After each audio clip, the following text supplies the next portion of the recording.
Okay, so we will continue on, same notebook on classes and object-oriented programming. Let me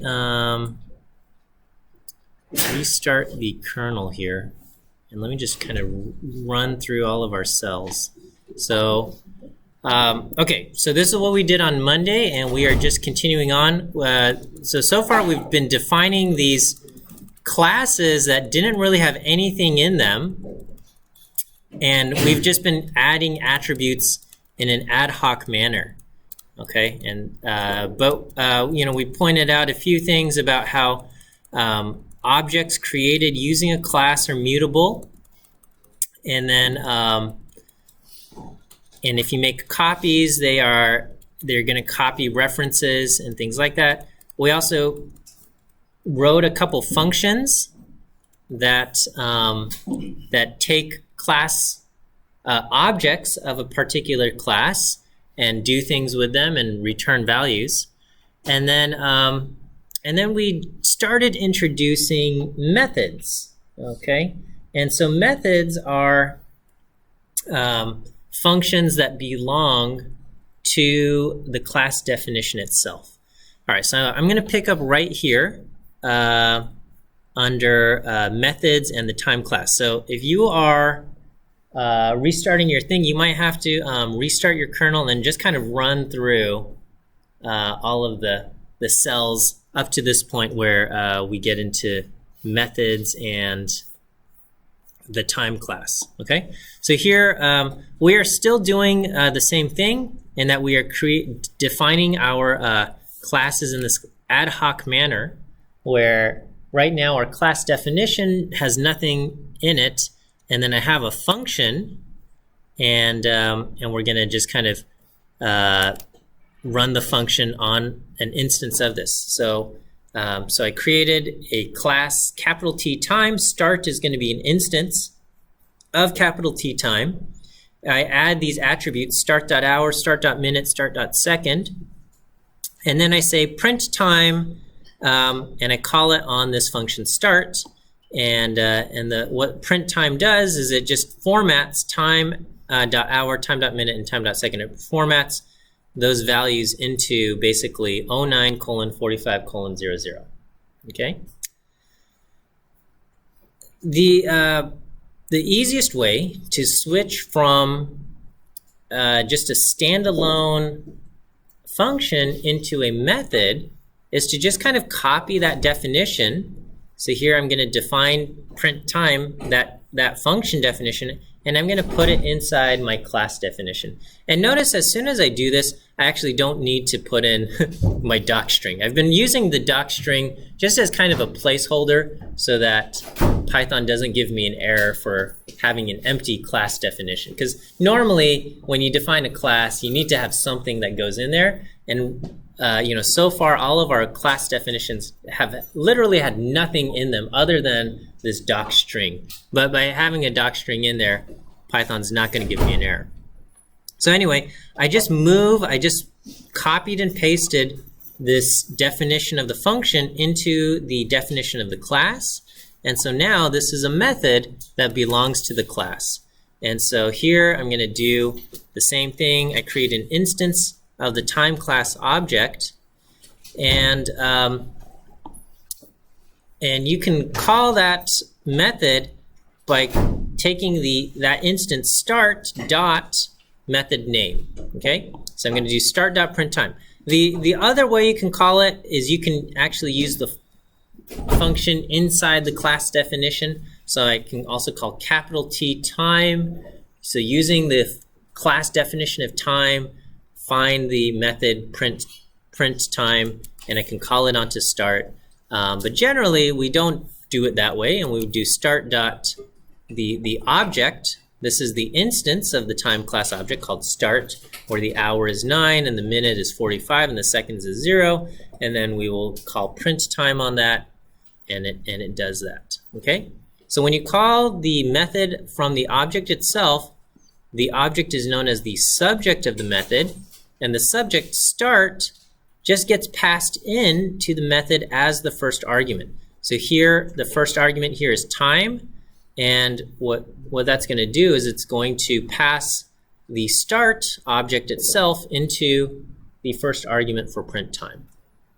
Okay, and so print time is going to run on the start object, and it prints out 9:45. Okay, by convention, you would not use the word time here, but by convention, whenever you have methods, you name the first argument that gets passed to itself is always called self. Okay, because basically you're saying run this method on itself. Right? So here we are basically saying, here is the instance of a time class object that we are calling start, and I want to call print time, and I want to run it on itself. And so by convention, the argument that goes into our method definitions is just called self. So just kind of to update my function definition, this method, print time, to kind of follow the appropriate convention, we will call it print time on self. And then in order for this to work, we're going to do self.hour, self.minute, and self.second, okay, as my arguments in here. And then we will, we print it out with this format, so it comes out in pretty pink, pretty print, okay? So that's what we have here. We're also going to add the other method, time to int, and we want to call it on itself. And this is going to basically take whatever time exists in this object, the hours, minutes, and seconds, and it will convert it into total number of seconds after midnight. So it'll convert the hours, multiply it by 60 to get your total number of minutes. Then it'll take your total number of minutes, multiply by 60, add your seconds to get your total number of seconds. And so now our time class has these two methods defined in it. And both of these methods, the first argument going in is always going to be self. Okay? And so when you read someone else's code, most likely they've probably defined a couple classes in their code. And then when you read those definitions in those classes, you're going to see a whole bunch of like define, function, self. Okay, you go on GitHub right now and you look up Python projects and you look up any of these things, you're going to see a whole bunch of self in there because this is the convention in which how we define our methods. Again, Python is not going to throw an error if you don't use the word self, right? So back here, I just, called it time here because I just copied and pasted this function definition over to here, and it didn't throw an error. It's fine, but just to kind of make your code readable for others, use the convention and use self, okay? Here we will go ahead and create another instance of the time class object called start, and that is just so we get the updated definition of class time. So I don't know, the analogy I use is, every year Honda releases a new version of the Civic, or right, every car, and if you want the updated features, you have to buy a new car. Okay, you don't, your old car doesn't suddenly get the updates of the new model. It would be really nice, right? But that's not how it works. So if you want the new features, you got to do it. Versus, almost all of our softwares, like they get updates, I guess, for free, or I don't know, free. You have to pay the subscription, right? Every piece of software is now a subscription. I don't know what happened to. What's no longer, I don't know. Even our video games you have to subscribe to now and stuff. Boo. Okay. So anyway, we've got, well, not all of them, but start.hour, start.minute, start.second. We're going to do that because we still don't have that in our definition of our class. We'll get there. We'll get there where we don't have to keep adding the hours, minutes, and seconds ourselves. But now I can call these methods start.printtime and start.time to int, and we get 9:45 is 35,100 seconds after midnight. Okay, and then we'll go ahead and run this thing, which will take the integers and turn them back into a time. And so this will define a new instance of the time class object, and it will do time.second and time.hour.minute using div mod and all of that. And so we have that. Okay. We can add more methods. So what is this? So this thing is we're going to add a method called increment. Okay. Here increment takes in two arguments, self and seconds. Okay. So the object itself always gets passed in as the first argument, and then and now this calls for a second argument, and this time is going to be the number of seconds. And here we're going to want to add the number of seconds to this thing. So so know what happens here is we're going to take whatever number of seconds this is, and then we're going to convert the object itself to number of seconds, and we add those things together and save that back into seconds. And then in order to get it back into a time, we will call the function int_to_time, which is not part of our class definition, but is a function that exists in the global environment. And we will take this argument of seconds and do that. Okay? So this thing does not exist within the class definition. So so here I'm going to just again define start to be 9:45. I'm going to do print time, and then we're going to increment it 1,337 seconds. Okay. And so I'm going to increment start by this, and then we will call that result end, and then I'm going to ask to print time end. And so 1,337 seconds after 9:45 is 10:07 and 17 seconds. Okay. Start remains unchanged here.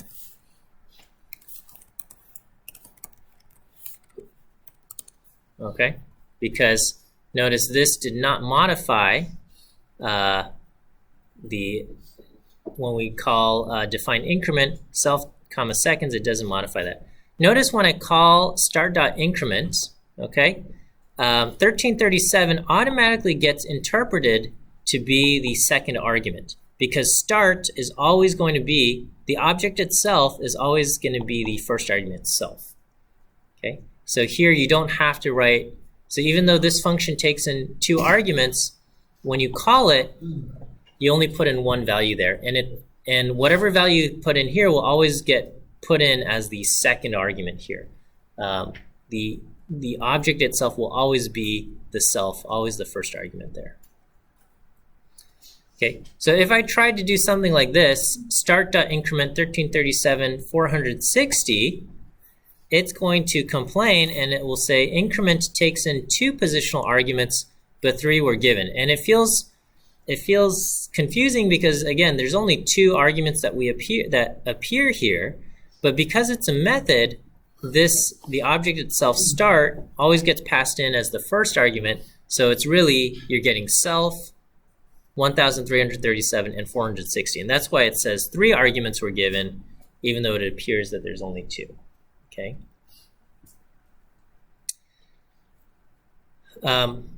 You can also call methods or create methods that take into as arguments other objects. And so we can create a method called isAfter. Okay. IsAfter is going to be a comparison operator, and we can say, hey, is 9:45, is that after 8:45? Or is 9:45 after noon? Okay, 12:00. All right, how can we do that? Well, I mean, there's a few ways to do that. One is you can create like a tuple and compare tuples, but we have this method that converts it to an integer, and we can just do integer comparison. So So when you do something like that, if you wanted to do the comparison operator, the convention is your two arguments coming in. You always have self as the first one, and then if you have another object, you call the other object the other. Okay? So you have self and you have other, and then you do whatever operation there is going to be. So we're going to convert self to an integer, time to int. We'll convert other to an integer, time to int. Okay? We're assuming other is also a time class object, so therefore it has access to this method, time to int. So we're going to call other.time to int, assuming that is also a time class object. And now that we have an integer here and an integer there, I can do a comparison, and it's going to return the result of this comparison. If this integer is greater than the other integer, then it's going to return true.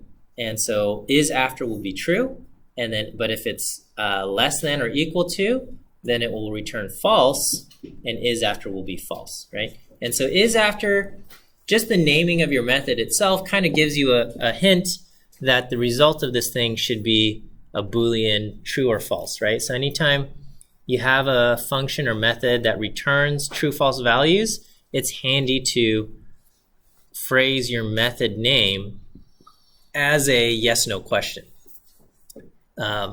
Start is after end, true or false, and we do that, right? And that just helps the readability of your things, right? So you could imagine like an if statement where it's like, if start is after end, then do this, right? And that like reads almost like English, right? So it's nice having these types of things. Okay, so the other gets passed in there, and we'll do that. So here we're going to go ahead and call start, and we make start to be 9:45. End is going to be 10:07, and we say is end is after the start. 10:07 is that after 9:45? That comes that returns true. Start is after end. Is 9:45 after 10:07? That comes back as false. Okay, start is after end there. Okay. So here, now we've really expanded our time class definition to have all of these these different methods here. Okay, now, so far, unfortunately, all of our whenever we wanted to create start, I've had to just say, hey, let's create an instance of time called start, and then I do start.hour, start.minute, start.second, and we've been doing this. It's kind of annoying. Now we want to put these into the class definition itself, okay? And that is the init method, okay? Actually, it's the double under init method. And so this is the initialize is what it stands for, init, okay? And this is gonna get invoked every time we create a new instance of this class. So anytime I say, hey, create time, and I do time parentheses, create a starting time, that's going to invoke init. So here we are going to define a method init, and what we will do is, again, always the first argument is self, okay? And then we can pass in any additional arguments that we want as part of the initialization. So here we're going to say hour is 0, minute is 0, second is 0 as far as defaults, and then we will take that and we will set the value that comes in as hour to be self.hour, the number that comes in for minute to be self.minute, the value that comes in for second to be self.second. And so this is going to initialize our thing. All of the other values, or all of the other methods, are exactly as we've seen them before. We have print time, we have time to int, we have increment, we have is after. And so now we have something that starts to look like a proper class object, okay, class definition. Okay, so if I call time, we can do midnight, and so now midnight dot print time prints out 000000. Here I can just pass in the number 9. 9 is going to go into the very first argument after self, so that's going to be hour. Hour is going to be 9. So so that comes out as 9 o'clock. So new time, being time 9, is going to be 9 o'clock. And now I can initialize and create things like new time is 9:45, and ta-da! Now we have 9:45. Okay, so finally I'm able to kind of create instances of time. Feels so weird saying that. I can create these instances where I don't have to go through and say, you know, start is equal to time, and start dot hour, start dot minute, start dot second is this, right? So we have all of these things. Okay.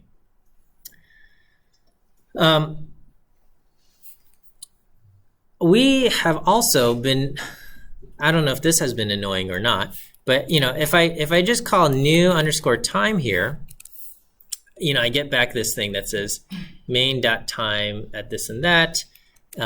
Whoops. And you know, and if I do something like print new time, we haven't tried to do this. It, you know, it just comes back as main.time object at here, okay? And the only way to actually find the things is I have to do like new time dot print time. So I can do that. Or, you know, we could extract out the values themselves. I could do new time dot hour to kind of get at, you know, what is the hour value stored in there and things like that. It's a little bit annoying. It's a little bit unfortunate that I can't call print on new time. Or I mean, I can call it, but I just get back this thing that is not very helpful at all, right? It gives me the memory address, you know, time object at 0x00023BA, you know, whatever this thing is. Oh, this is interesting. I didn't even notice this. When you just call new time, its memory address is way shorter here than over here, and this one uses capital letters and this one uses lowercase letters. I don't know if there's any significance there, but whatever, that's what happens. Okay, so, well, Python has the double under string method. Okay, so this is another special method, and this gets invoked every time you want a string representation of the thing. So when you call print on an object, Python invokes the double under string method. Okay. So far, in order to kind of get this, I've been doing new time dot print underscore time, which has been working fine, but it feels weird to do it. Okay. We would prefer to just use the regular old print function to print out our things. And so we can do that, all right? So instead of calling this function print time, I'm going to call it double underscore string, okay? Double underscore string, and this is basically, it's the exact same function as print time, but now by calling it double underscore string, it is going to get invoked automatically every time we call print, okay? Every time we call print. Now notice, however, the one major thing I have changed is when I call double underscore string, I use return, okay? Versus back in this definition when we called print, or print time, we printed this to the screen, okay? Here, we're gonna call double underscore string, and this will return. This will return the string. So it invokes this string, this double underscore string method. It returns this thing, and then print will then print the string out to the screen, if that makes sense. Okay. So print asks to invoke, give me the string representation. Once it gets the string representation, print then outputs that to the screen. Okay, so here is my revised class definition of time, and then I'm going to create a new instance of this. Every time we change the definition of time, we have to create new instances of it. So here is new time, and then now, so if I call new time, I still get this, but if I call print on new time, now it prints out 9:45. Okay, which is nice. Okay, and notice, and I think, can I call string on new time?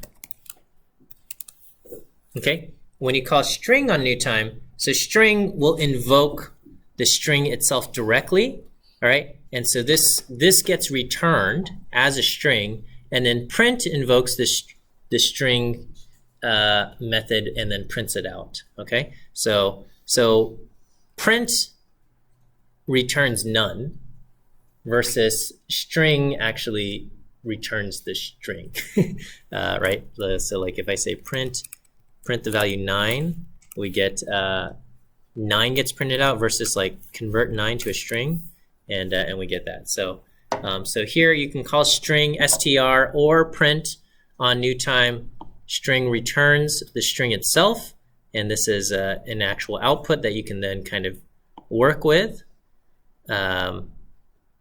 So I don't know, with string.newTime you can, you could do like upper. It doesn't do anything with numbers here, but you could call it, invoke your string methods if you needed to, or you can call print on it as well. Okay, so that's neat, right? Okay, so this is our definition. All right. I'm so excited. Okay, so we have this, and then the other. Okay, so this is also like a really cool thing you can do. So we've been doing stuff like incrementing time, right? So we said, okay, here's 9:45. Let's increment it by 1,337 seconds. So we had this increment method. Okay, well,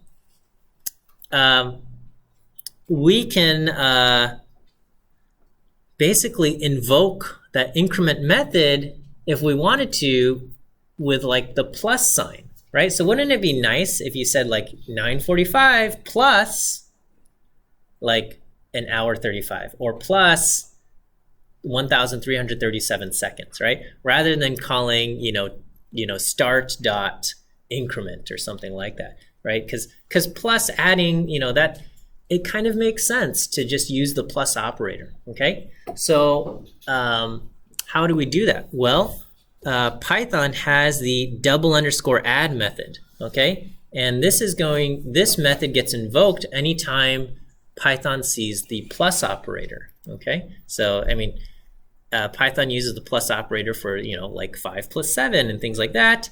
But it also invokes, there's the plus operator if you have like a list and another list, it will concatenate them. If you have a string and another string, it will join those together and things like that. So we've seen the plus operator take on these other kind of functionality and stuff. And you can kind of do the same thing with your own class definitions here. Okay, so so here I'm going to use the double_add method, okay? And right now we're going to just define it as two, it will take one time object and another time object, and it will add them together, okay? So for this to work, the plus operator needs a second argument, right? You need to have something before plus something after, and so we're going to do self and other. And what we will do is we will turn self into time to integers. We'll take the other to time to integers. And so these are integer things. And so the plus operator obviously works for integers. So we could just add them together to get the total number of seconds after midnight. And then, so like if I have 1 o'clock, that's what, 3,600 seconds after midnight. And then if I have 2 o'clock, or 2 hours, that's what, 7,200 seconds. I can do that and what 1,000, 10,800 seconds is 3 hours after. I think I'm doing my math right. Okay, so that's going to be our total number of seconds, and then we want to convert that back into a time. So that's going to be into time on seconds, and we will return that. So that's going to be our class definition here. And that this double underscore add will get invoked anytime I use the plus operator. Okay, have I given you any view quiz answers? I've given you none. Okay. All right, let me give you two values, two answers. What am I saying? It's like, okay. I mean, it's true. It's just like the letter C is your first answer, and the letter B is your second answer. Yeah, two instances of your view quiz answer object. C and B. C and B.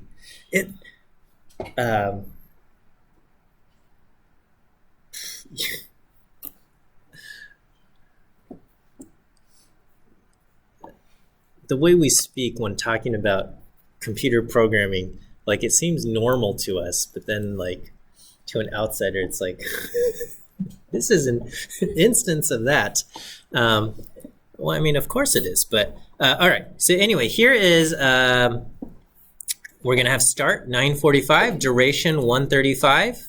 Okay, and I can here. Let me do start plus duration. Well, this is not. So here I get back a time object, which isn't great, but I can call print start plus duration, and then that gives me 11:20, and that's exciting, right? So I can just do plus, it adds them together, and it returns a new time object that I can call print on, and we get that. Okay. So okay, so we have that. So we can add one type of time with another time instance. Okay, but it would also be nice, right? It would also be nice if I could just do like start plus 1,337 seconds, and I can just say, hey, like I want to just increment it by or add 60 seconds to this or something. But notice what happens. It says int object has no attribute time to int, and then and you can see the traceback, and you can see where it went wrong is at this line self.time to int plus other.time to int. And it says, oh yeah, you know, you tried to do this 1337 and you tried to do this in, you know, I can't do 1337.time to int. Okay, so right now we get an error. So if we want to do this, okay, we can use type-based dispatch, right? And basically what we're going to do is we're going to ask, hey, you know what? When you call this plus operator with double underscore and, check to see what kind of object that other is. Okay, check to see what kind of object the other is. And we're going to say, is the other an instance of the time class object? Okay, so we have is instance other comma time. So we're going to ask, is the other a time object? If that's true, okay, if other is a time, okay, if this is true, then call self.add underscore time other. Okay, where so we're going to break out the double under add into this function add time. If the other thing is an add time, we're going to do self time to int plus other time to int and return that. So we will call that thing. And if it's not, if the other thing is not a time instance, so if that's false, the else is going to say, hey, the thing I want you to return is called self.increment other. Self.increment other, it's going to assume other is, I guess, just an integer number of seconds. And then we will do seconds plus equals self.time to int. We will add that, and then we will return int to time here. Okay, so So basically we have two methods here. I mean, I could have put this directly in here, but then we would have lost these methods. So so this will get invoked anytime we use the plus operator, and it will check to see if the other is a time instance, and it will run this if it is, and if it's not, it will run this. Okay, and so we do that. Okay, so so here I've got 9:45 for the start. Duration is going to be 1:35, and I can do start plus duration, print that out, 11:20, start plus 1,337, and I get 10:07:17. So now we're doing this, and you know, I mean, we can also still do start.add_time, and I can do duration here. Oh, of course I get that. So we want to call print on this. Okay, 11:20 and things like that, and you can still do start.increment 1337, and I need to print this. Okay, so we still have that, but again, it's nice. It's nice being able to use the plus operator and have them invoked when we use double_and. Okay. One thing, however, is if I try to do 1337 plus start, okay, this thing breaks now. Okay, it says, hey, you can't add time to an integer.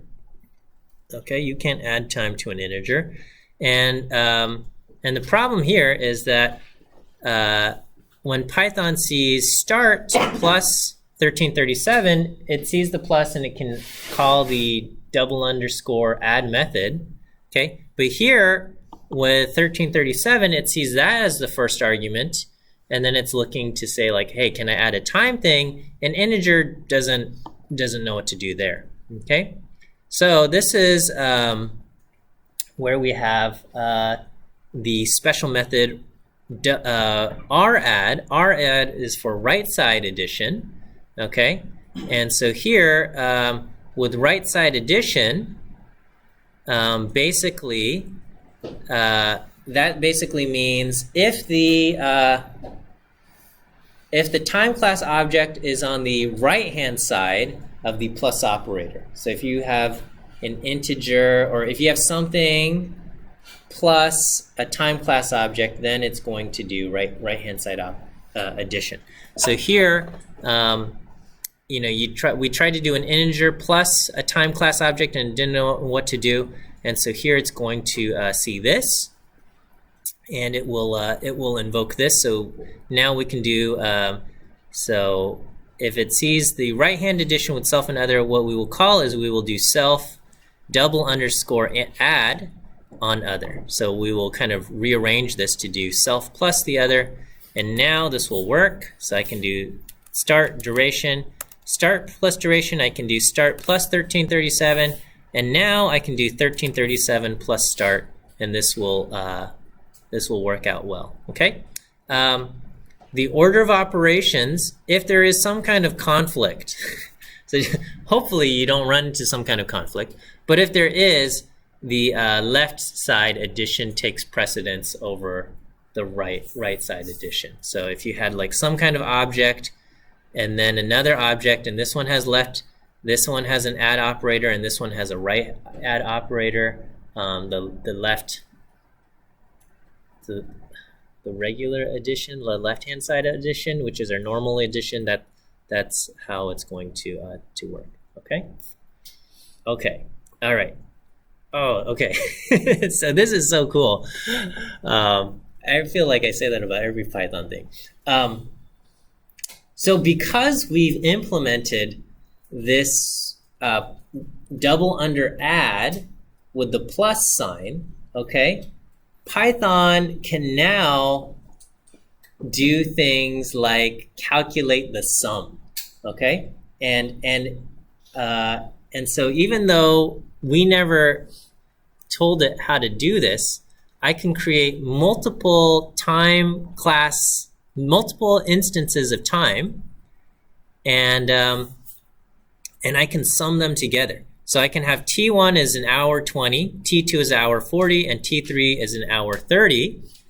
And then rather than doing T1 plus T2, and then take that result and then do plus T3, I can put them into a list, okay, and I can call sum on that list, okay? And then, and Python is smart enough to figure out like, oh, okay, when you call sum, you're basically just adding all of these things together, and it adds them all up, okay?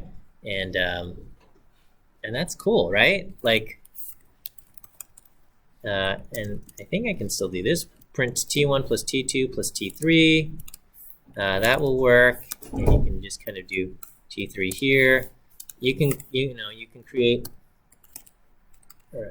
L1 is equal to list, and we'll just put in T1, T1, T1, and T2. What is this? Can we add things up in our head that fast? Sum L1. Oh, it doesn't like this? Oh, don't need to. See? Stupid. Okay. All right. Oh, of course. All right. Print on this. All right. So that's 5, 4. Yeah. Yes. 1 hour and 20 times 3 is 4 hours. 4 hours plus an hour 40 will give me 540 and things like that, right? So that's neat. Where you get stuff like this. Oh, now I'm curious.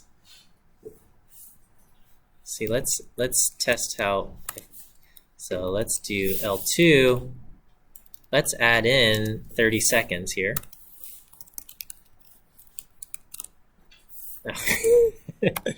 Print, please. Yeah, okay. So cool, right? Okay.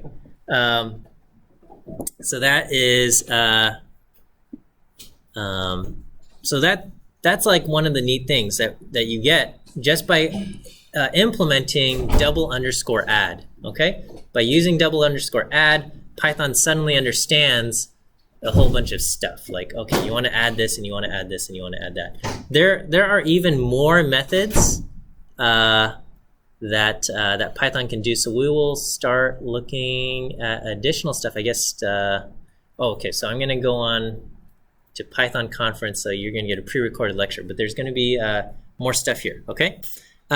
Anytime you want to kind of look at, what are the variables that are exist inside your thing, you can also call vars, and you'll get back this little dictionary of like these are the attributes that exist inside the class, or not the class, the object here. Okay, let me give you your third view quiz answer, which is the letter A. A as in apple. A as in apple. Okay, and that will be it for today. Just some neat little Python class stuff. We'll see more Python methods, more of this double underscore stuff, which is pretty fun in my opinion. Okay, have a great rest of your day. And I will be back in person on Wednesday, so Friday's lecture and Monday's lecture will be pre-recorded. I guess I'll give you a little update on PyCon as it's happening and whatnot, but I'll see you guys back in a week.